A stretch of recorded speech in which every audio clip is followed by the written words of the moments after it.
So hi friends, I hope कि आप सब बहुत अच्छा। आज हम करेंगे जीओसी जनरल ऑर्गेनिक केमिस्ट्री के पूरे नोट्स से मैं अब आपको समझाऊंगा। एनसीईआरटी के भी मैं साथ में वीडियोस डाल रहा हूँ।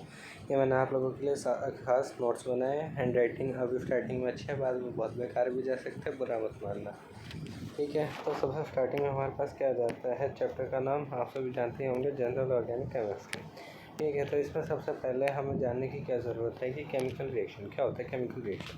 केमिकल रिएक्शन के बारे में क्या है, the process involving bond breaking and bond formation is termed as a chemical reaction.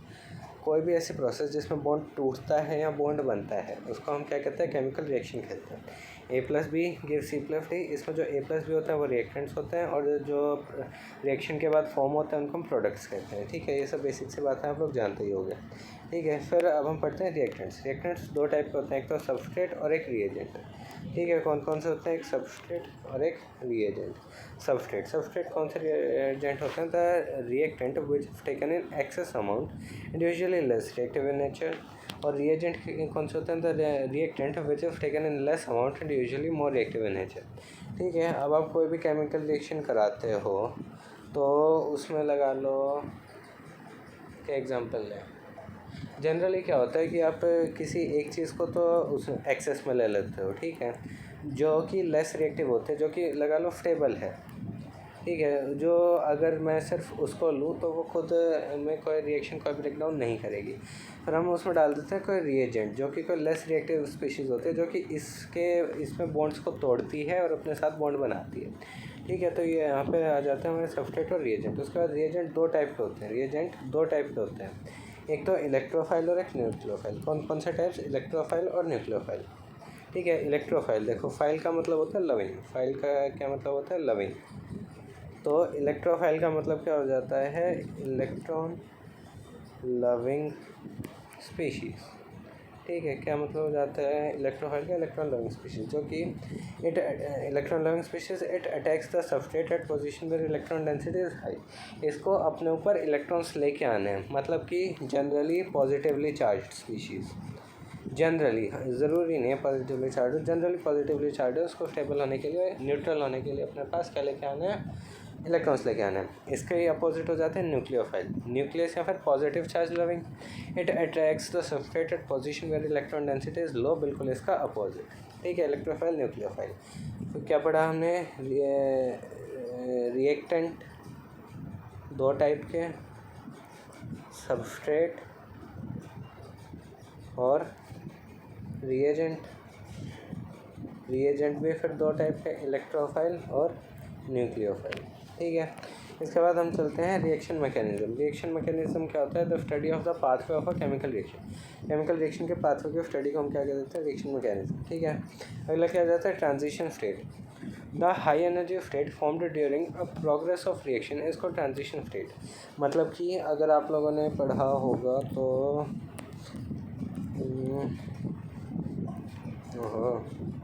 Sorry,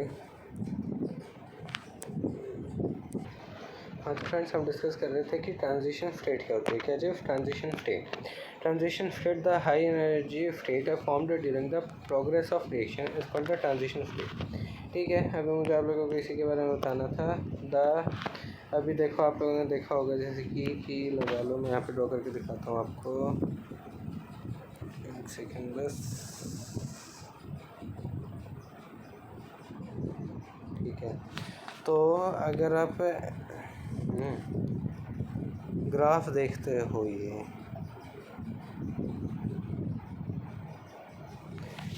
ये लगा लो, मैंने एक एक्सोथर्मिक रिएक्शन का ग्राफ ड्रॉ किया है। किसका भला, एक्सोथर्मिक रिएक्शन का मैंने ये ग्राफ ड्रॉ किया है।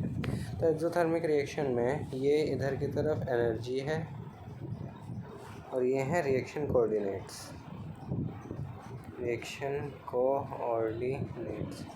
तो देखो इधर की यहाँ पे क्या होते हैं, यहाँ पे होता है रिएक्टेंट, यहाँ पे क्या होता है बोला,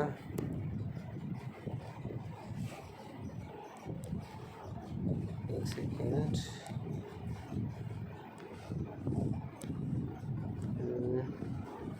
हाँ, यहाँ पे क्या होता है, यहाँ पे होता है रिएक्टेंट, और यहाँ पे होता है हमारे पास प्रोडक्ट, ठीक है, क्या होता है हमारे पास में प्रोडक्ट। ठीक है, तो अब क्या होता है कि हमें रिएक्टेंट से प्रोडक्ट तक जाने के लिए एक नेसेसरी एनर्जी बैरियर को क्रॉस करना पड़ता है। क्या करना पड़ता है? नेसेसरी एनर्जी बैरियर को क्रॉस करना पड़ता है। इसको हम कहते हैं एक्टिवेशन एनर्जी। तो इस एक्टिवेशन एनर्जी को क्रॉस करने के लिए तो जो बीच में रिएक्टेंट से प्रोडक्ट के बीच में जो स्टेट बनती है, इसी स्टेट को हम क्या कहते हैं? इसी स्टेट को कहते हैं ट्रांजिशन स्टेट।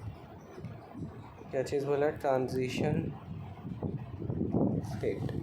ठीक है, ये चीज़ मुझे आप लोगों को बतानी थी। अब हम वापस से जाते हैं हमारे उस पर।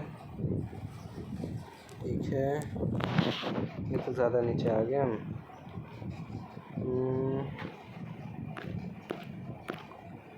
हाँ, तो ठीक है, हमने ट्रांजिशन स्टेट भी देख लिया। उसके बाद क्या आता है? Reaction intermediate. क्या चीज़ आती है बोला? उसके बाद आती है हमारी रिएक्शन इंटरमीडिएट, मतलब रिएक्टेंट से प्रोडक्ट के बीच में कोई भी जो अनस्टेबल स्पीशीज़ फॉर्म होती है उसको हम क्या कह देते हैं? Reaction species. The unstable species other than product are formed in a reaction when we move from reactant to product. ठीक है, इसके बाद क्या जाता है? Arrow notations. एरो नोटेशंस में ये मतलब पूरी केमिस्ट्री में काम आता है, तो इसलिए मैं आप लोगों को बता रहा हूँ। एरो से और उसके मीनिंग, मतलब एरो और उसका मीनिंग, ये डायरेक्टली इरिवर्सिबल रिएक्शन। ठीक है, ये आप लोगों ने इक्विलिब्रियम में पढ़ा होगा, रिवर्सिबल रिएक्शन एट इक्विलिब्रियम। ठीक है, उसके बाद जो ये एरो आ जाती है, इसका मतलब रिएक्शन प्रोडक्ट की तरफ शिफ्ट है। और अगर ये एरो आ जाती है तो इसका मतलब रिएक्शन रिएक्टेंट की तरफ शिफ्ट है, वो रिवर्सिबल रिएक्शन है ना। हाँ जी, ये देखो मैंने साइड में लिखे रखे हैं। उसके बाद ये जो एरो है ये सिंगल इलेक्ट्रॉन की मूवमेंट दिखाता है, इसको हम फिशर एरो कहते हैं, मूवमेंट ऑफ 1 इलेक्ट्रॉन ओनली। उसके बाद ये कर्ली एरो, ये बताता है मूवमेंट ऑफ 2 इलेक्ट्रॉन्स। उसके बाद ये आप लोगों ने रेजोनेंस में केमिकल बॉन्डिंग में पढ़ा होगा, ये बताता है कॉन्जुगेशन। उसके बाद ये एरो बताता है कि रिएक्शन नहीं हो रही है, नो रिएक्शन। ठीक है, ये गैस के रिलीजिंग बताता है। और नीचे वाला एरो ये बताता है कि प्रेसिपिटेट आर फॉर्म्ड। ठीक है, ये एरो रेट्रोसिंथेसिस शो करता है। ये सिर्फ पूरी केमिस्ट्री में एक ही जगह आएगा 12th क्लास में, तो उसके लिए मैंने आप लोगों को अभी से बता दिया। और फिर ये हमें क्या शो करता है? मल्टीपल स्टेप्स की रिएक्शन। ठीक है, ये अब तक हमने बहुत बेसिक सी चीज़ें पढ़ी हैं, इनमें कुछ समझाने का नहीं। अब देखो हमने क्या पढ़ा था कि रिएक्शन क्या होती है। Reaction is the break down of a bond. ठीक है, मतलब breaking and formation of a bond. तो हम यहाँ पे क्या पढ़ने जा रहे हैं? Bond breaking, bond cleavage. ठीक है, अब बॉन्ड ब्रेकिंग दो फॉर्म्स में हो पाती है। एक तो होमोलिटिक बॉन्ड क्लीवेज और एक हेट्रोलिटिक बॉन्ड क्लीवेज। ठीक है, अभी होमोलिटिक बॉन्ड क्लीवेज को हम होमोलिसिस भी कह देते हैं और हेट्रोलिटिक बॉन्ड क्लीवेज को हम हेट्रोलिसिस भी कह देते हैं। ठीक है, तो उसके बाद हम जा रहे हैं होमोलिसिस पे। होमोलिसिस क्या होता है?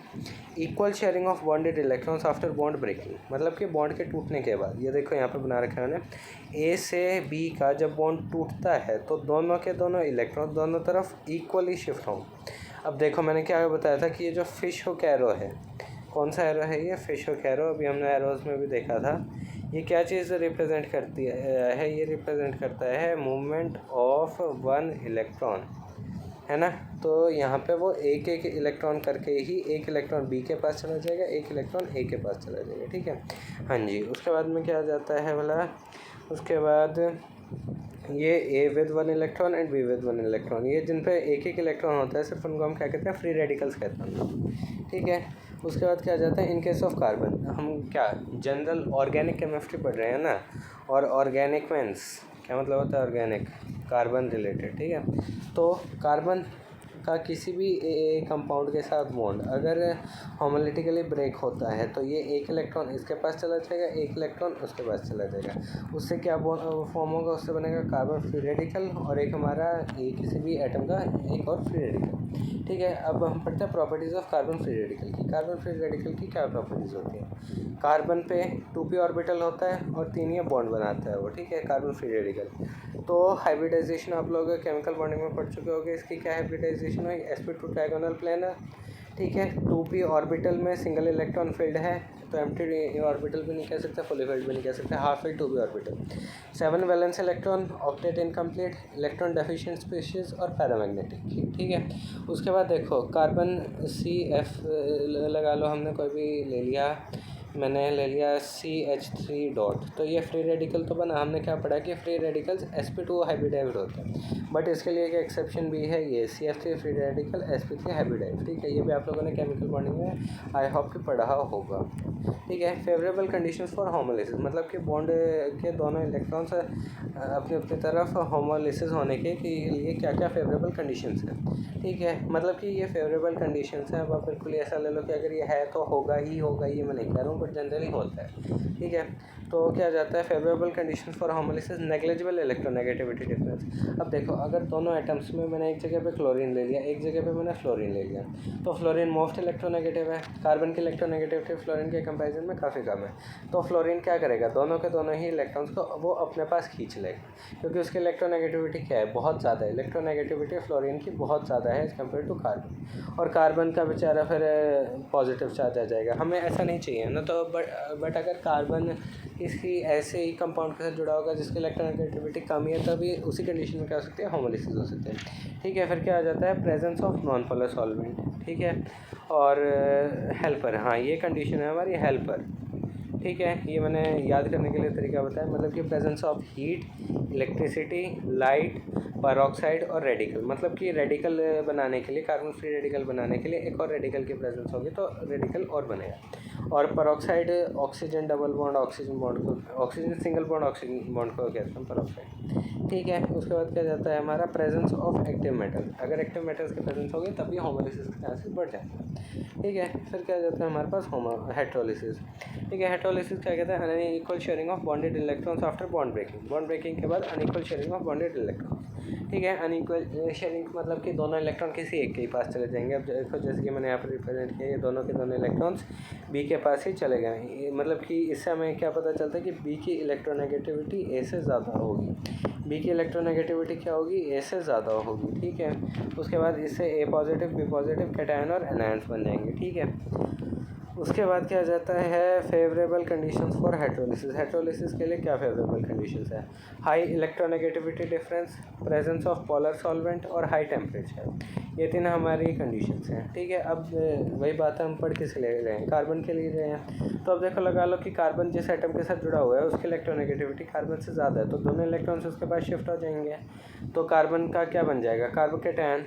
ठीक है, कार्बोकेटायन बन जाएगा और उसका एनायन बन जाएगा। ठीक है, अब हम पढ़ने जा रहे हैं प्रॉपर्टीज़ ऑफ कार्बोकेटायन। ठीक है, अब Mt2p orbital, sp2 diagonal planar, 6 valence electron, incomplete octet, electron deficient, electrophile, diamagnetic, Lewis acid। ये सब मतलब कि बिल्कुल ही बेसिक प्रॉपर्टीज़ हैं, इनमें कुछ ऐसा बताने वाला है। ठीक है, अब हमने एक और ऐसा ही केस ले लिया जब कार्बन की इलेक्ट्रोनेगेटिविटी ज़्यादा होगी, तो दोनों के दोनों इलेक्ट्रॉन्स कहाँ शिफ्ट होंगे, कार्बन पे शिफ्ट होंगे। तो कार्बन पे क्या आ जाएगा, नेगेटिव चार्ज, कार्बन आयन बन जाएगा। ठीक है, अब प्रॉपर्टीज़ ऑफ कार्बन आयन आ जाएंगी, ये भी सेम वही है। फुल्ली फिल्ड 2p ऑर्बिटल, ठीक है, sp3 hybridised, shape trigonal pyramidal, 8 valential electron, complete octet, diamagnetic, nucleophile और लुईस पेयर। ठीक है, मतलब कि इनमें कुछ भी ऐसी प्रॉपर्टीज़ नहीं है जिनको मुझे आपको बहुत अच्छे से एक्सप्लेन करना पड़े। उसके बाद इस चैप्टर में जो सबसे ज़्यादा इंपॉर्टेंट चीज़ है, इलेक्ट्रॉन डिस्प्लेसमेंट इफेक्ट्स।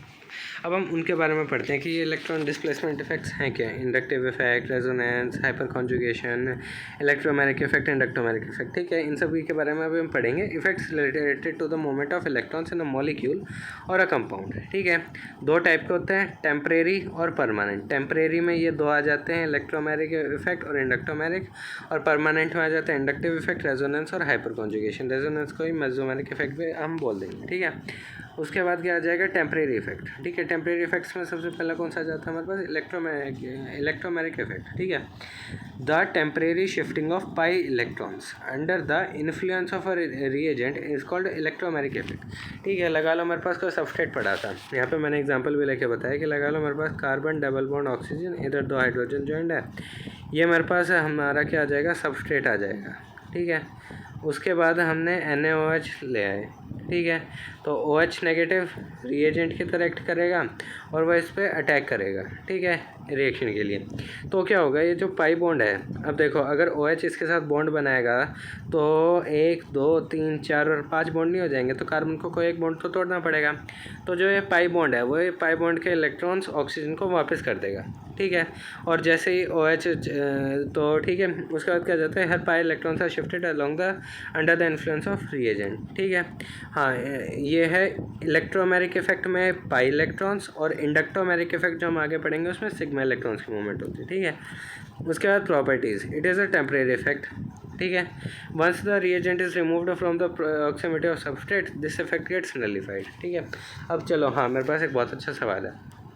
यहाँ पे हमने कहा, हाँ, यहाँ पे ये एग्जांपल रखा है। यहाँ पे देखो, मैंने बिल्कुल अच्छी खासी रिएक्शन भी करा दी, ये मैंने प्रोडक्ट भी बना दिया। तो मुझे बता दो, ये टेम्परेरी कहाँ से रह गया? जो मेरे पास अच्छे से प्रोडक्ट बन चुका है, मैंने कुछ हटाया नहीं, कुछ नहीं किया, मैंने सबस्ट्रेट रिएजेंट की रिएक्शन करके प्रॉपर प्रोडक्ट बना दिया, तो ये टेम्परेरी कहाँ से? बताओ, सोचो, कमेंट सेक्शन में इसका जवाब देना, ठीक है। चलो देखते हैं कितने बच्चे बता पाएंगे। इस वीडियो के एंडिंग में मैं आपको इसका आंसर बताऊँगा, ठीक है। ये काफ़ी ट्रिकी सवाल है कि ये टेम्परेरी इफेक्ट तो है, बट जब हम अच्छी खासी रिएक्शन करा दे रहे हैं तो काय का टेम्परेरी रह गया ये है। तो ये सब हम पढ़ेंगे, ठीक है। उसके बाद आ जाते हैं इलेक्ट्रोमेरिक इफेक्ट के टाइप्स, ठीक है। टाइप्स, पहला क्या आ जाता है, नेगेटिव इलेक्ट्रोमेरिक इफेक्ट, माइनस ई, जिसमें पाई इलेक्ट्रॉन हमारे मेन एटम से दूर जाता है, ठीक है, वो माइनस ई आ जाएगा। और ऐसे प्लस ई जिसमें उसके पास आता है पाई, ठीक है ना, हाँ जी, ये आ जाता है हमारा। उसके बाद इंडक्टोमेरिक इफेक्ट सेम आ जाएगा, temporary shifting of sigma electrons under the influence of a reagent is termed as electromeric effect, ठीक है। इसका भी एग्जांपल आ गया। अब जो मैंने आप लोगों से सवाल पूछा था, मैं उसका आपको आंसर देता हूँ। ये देखो, मैंने हिंदी में लिखा है, आप लोगों को अच्छे से समझ में आ जाएगा। जब तक रिएजेंट सबस्ट्रेट की प्रॉक्सिमिटी में नहीं आ जाता, सिर्फ तब तक ही टेम्परेरी है, पर अगर रिएक्शन हो गई तो परमानेंट हो जाएगा, ठीक है। अब इसका क्या मतलब है, मैं आपको वो भी समझाता हूँ, ठीक है ना। क्या, मैं इसका आपको मतलब भी समझाता हूँ, ठीक है, हाँ जी। तो अब आप ये देखो कि हमने ये एग्ज़ाम्पल लिया था कि कार्बन डबल बॉन्ड, यहाँ पे ऑक्सीजन है, हाइड्रोजन है, हाइड्रोजन है, तो ये लगा लो मैंने OH नेगेटिव। इसको जैसे ही मैं दूर से दिखा दूंगा ना, जैसे इसने देख लिया कि हाँ OH नेगेटिव इसकी तरफ आ रहा है, तो ये क्या करेगा, धीरे धीरे करके अपने इलेक्ट्रॉन्स को उसकी तरफ शिफ्ट करना स्टार्ट कर देगा, धीरे धीरे करके, ठीक है। और जैसे ही वो आके जुड़ जाएगा तो वो जुड़ गया, ठीक है। बट अगर मैं इसको उसको दिखा के जब वो शिफ्ट करना शुरू कर चुका है, मैं तभी हटा लूँ OH नेगेटिव को, तो ये बॉन्ड वापस बना देगा, कह देगा दे दे भाई, गलती होगी, माफ़ कर दे, ठीक है।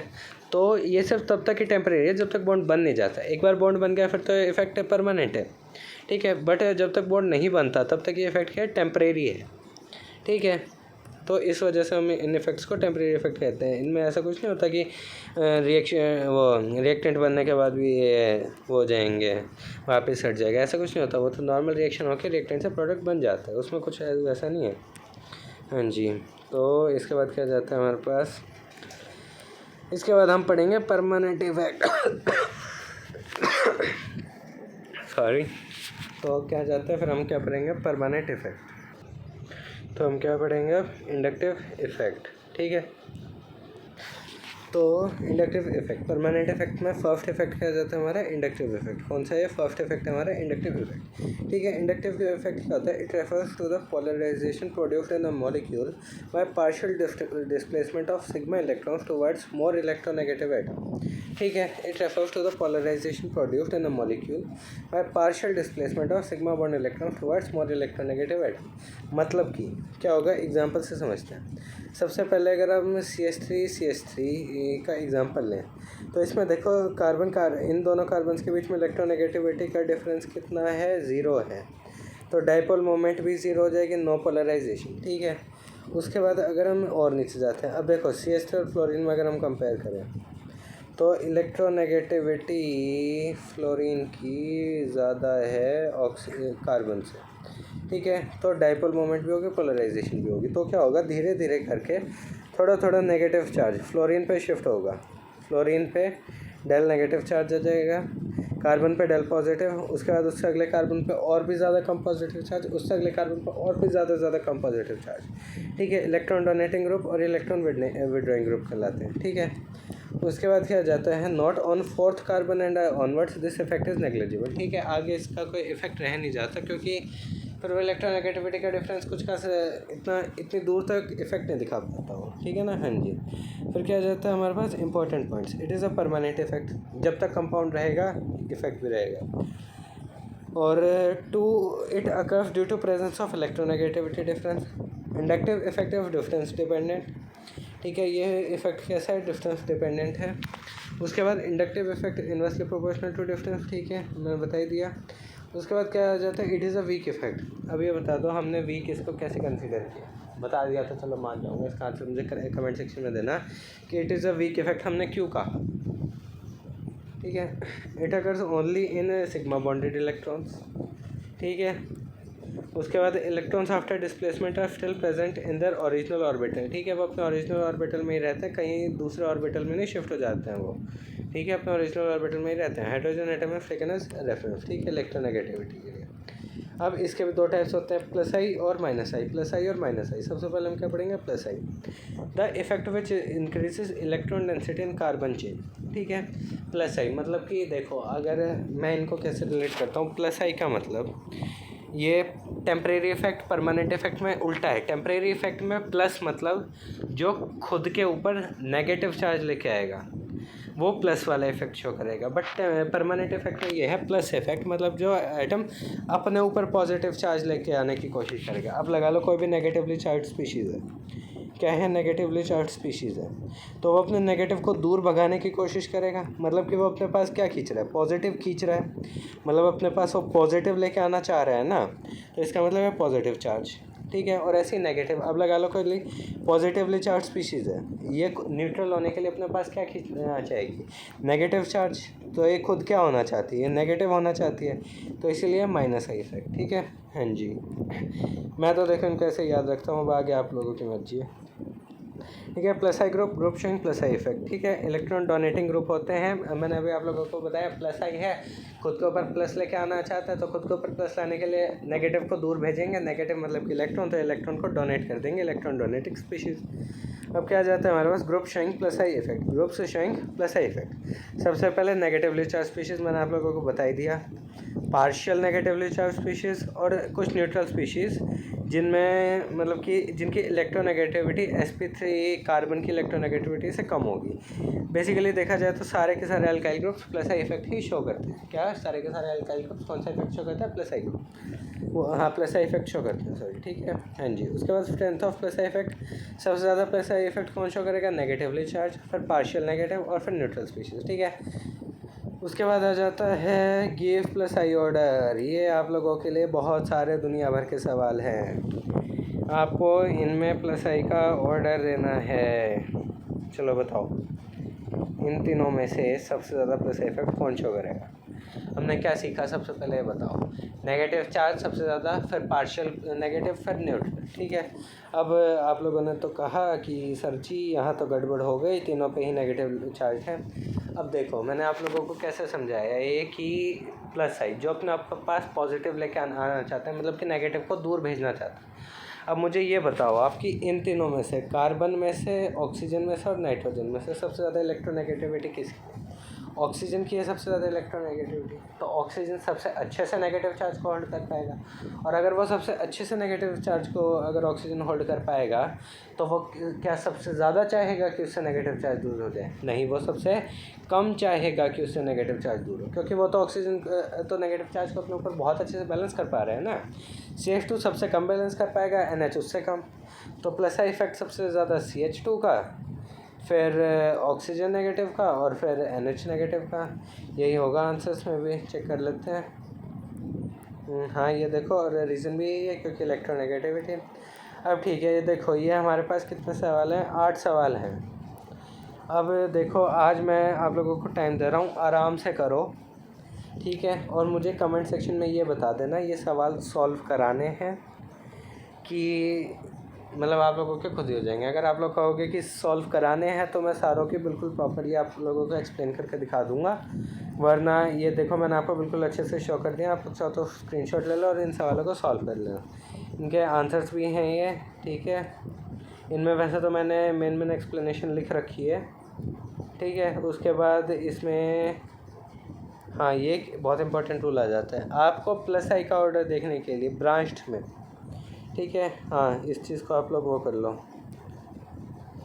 क्या कर लो, हाईलाइट कर लो भाई, नोट हैं ये दोनों नोट क्या कहते हैं कि फॉर सेम ब्रांचिंग, अगर ब्रांचिंग हो रही है तो अगर सेम ब्रांचिंग है, बिल्कुल सेम ब्रांचिंग है, तो number of carbon atoms in the alkyl group, number of carbon atom directly proportional two plus I effect, ये 7th वाले का रीज़न। बट ब्रांचिंग के केस में हमें जो बिल्कुल असली रूल लगाना होता है वो प्लस आई इफेक्ट चेक करने के लिए, वो होता है DBN रूल। मतलब कि सबसे पहले हम चेक करेंगे डिफरेंस कि ब्रांचेस कितना दूर है, ब्रांचेस जितनी ज़्यादा पास होंगी प्लस आई इफेक्ट उतना ही ज़्यादा होगा, ठीक है, डिफरेंस। दूसरा आ जाता है ब्रांचिंग जितनी ज़्यादा होगी प्लस आई उतना ज़्यादा होगा, और नंबर ऑफ़ कार्बन एटम्स जितने ज़्यादा होगा ब्रांचिंग भी उतना ही ज़्यादा होगा। तो प्लस आई इफेक्ट देखने के लिए ब्रांचिंग के केस में, किसके केस में बोला, ब्रांचिंग के केस में हम कौन सा रूल फॉलो करते हैं, वी फॉलो DBN रूल। कौन सा रूल फॉलो करते हैं हम, DBN रूल, ठीक है। इसके बाद क्या जाता है, हाँ, ये जो 8th एग्जाम्पल है ना, ये काफ़ी अच्छा एग्जांपल है, इसमें बहुत कुछ बताना है मुझे, तो मैं आप लोगों को कल बताऊंगा, ठीक है। उसके बाद ये आ जाता है नेट टोटल, हमने जितने भी एग्जांपल्स किए उन सबसे जो जनरल प्लस आई का ऑर्डर निकल के आया वो ये ऑर्डर निकल के आया, और ये आप लोग चाहो तो कहीं लिख लो, और मतलब ये देख के आप लोगों को अगर कहीं पे प्लस आई बताना हो तो आप डायरेक्टली बता सकते हो, ज़्यादा मेहनत नहीं करनी पड़ेगी, ठीक है ना। हाँ जी। उसके बाद जैसे हमने प्लस आई पढ़ा वैसे सेम क्या आ जाता है, minus I effect, electron withdrawing group minus I effect show करते हैं, ठीक है।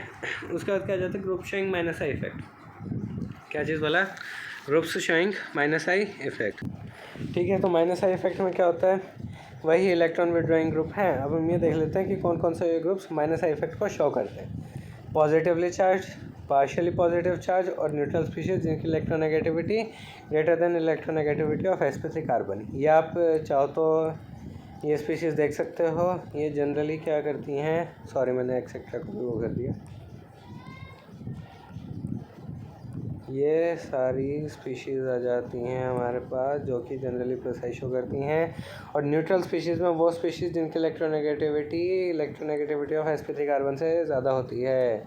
ये चीज़ याद रखने की है, केमिकल बॉन्डिंग में पढ़ी होगी आप लोगों ने, वेरी इम्पोर्टेंट, ठीक है ना। हाँ जी। अगला वही सेम माइनस प्लस आई की तरह इसमें भी strength of minus I effect, ओहो,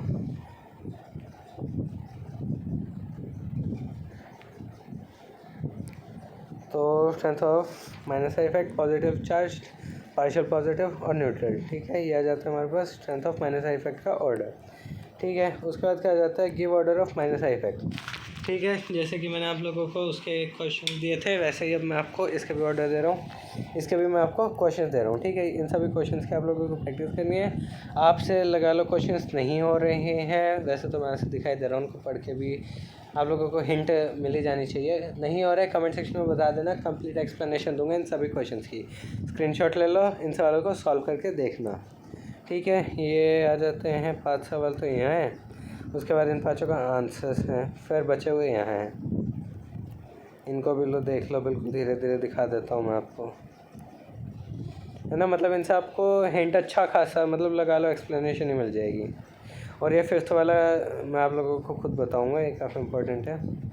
फिर आ जाते हैं ये थोड़े हैं 10, 11, 12 और 13 एग्ज़ाम्पल यहाँ पे, 13 तक यहाँ पे हैं, तो ये सब आ जाता है, ठीक है ना। हाँ जी।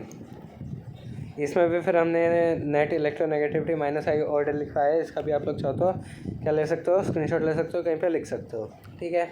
इसके बाद क्या आ जाता है, identify whether the circled groups are plus I और माइनस आई, ये काम करना है आप लोगों को, ठीक है ना। मैंने आप लोगों को बिल्कुल बता दिया कि नेगेटिव चार्ज कौन सा ग्रुप शो करता है, partial negative, positively charge, partial positive, electronegativity carbon के साथ कंपैरिजन, मैंने आप लोगों को सब बताया है, ठीक है। चलो आप लोग दिमाग में बताओ कि negatively charge species plus I show करते हैं कि माइनस आई, नेगेटिवली चार्ज स्पीशीज़। अब देखो मेरा वाला तरीका ही जो मैं हमेशा अपनाता हूँ, उसके पास नेगेटिव है, उसको खुद के पास पॉजिटिव लेके आना है, तो क्या शो करेगी, प्लस आई शो करेगी, क्या शो करेगी वो, प्लस आई शो करेगी, ठीक है ना। हाँ जी, सिंपल। उसको अपने पास पॉजिटिव लेके आना है तो प्लस आई शो करेगी, नेगेटिव लेके आना है तो माइनस आई शो करेगी। अब नेगेटिव किसको लेके आना है? पॉजिटिव चार्ज वालों को।